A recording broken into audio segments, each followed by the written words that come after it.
sắc nhân thấy nam thấy lũ khung rong về Calvary cross na Real no si thêm cái na dinh dòng nắng na đi không kỳ hà nê qua cả tung tung so đam na hi kasit na ze in building ka ni si boy Hey song let me go na o chu ka sa ka ki pa ta nghe ye oh hallelujah oi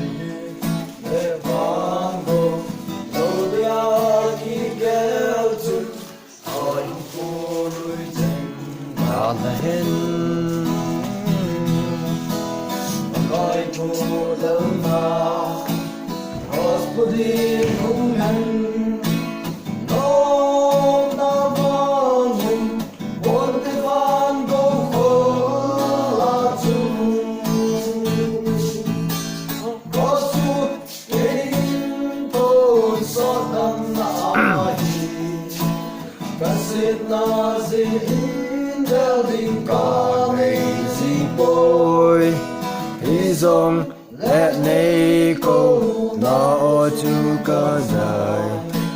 có ki pa ta nghe ye oh hallelujah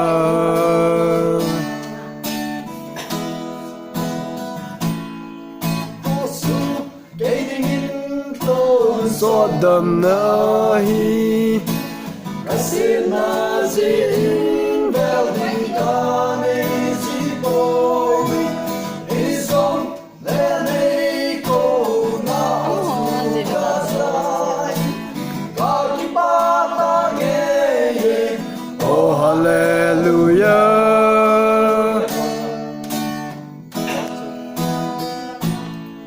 Ko su ke ding in tôn so đam na Kasit na zin bel ding ka ni zi boy hi dòng lẽ này cô nó chu ca dài ca ki pa ta nghe ye oh hallelujah